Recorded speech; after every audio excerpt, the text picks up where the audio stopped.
I decided to come out publicly nationally, that I could not stand in the shadow while writing about all these other people who were standing in the shadow. When Roy started NLGJA, one of the main reasons was to help people feel that they could be out in the newsroom. This was an idea whose time had really come. When I was in a small town newsroom in the early 90s, it felt very alone. There weren't a whole lot of folks who were out in newsrooms at that time.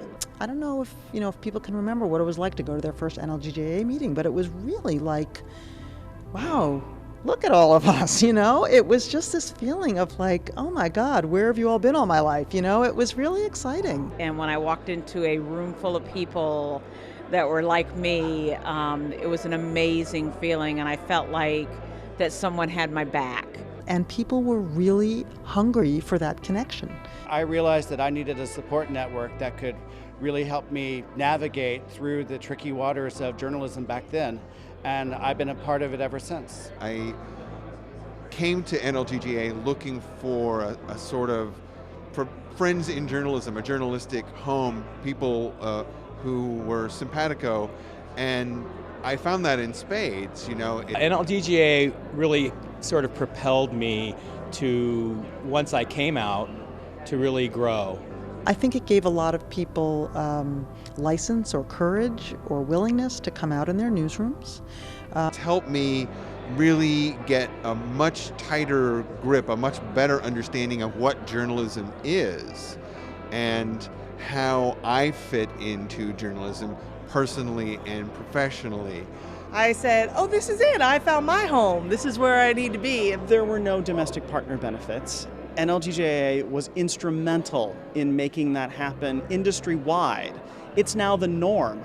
That wouldn't have happened without NLGJA. Think back to where the LGBT community was 25 years ago to where we are now is stunning.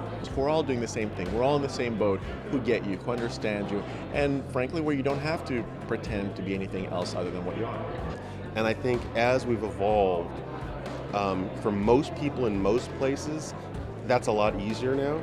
We are there, and we're going to be there for the rest of time. It's just how we work.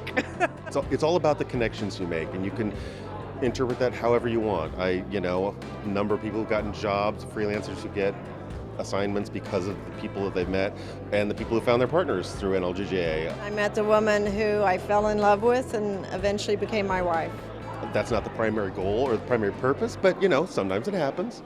There's much less discrimination in the industry, but there are still challenges for people working here and for the industry as a whole that we need to work out. It's more relevant than ever.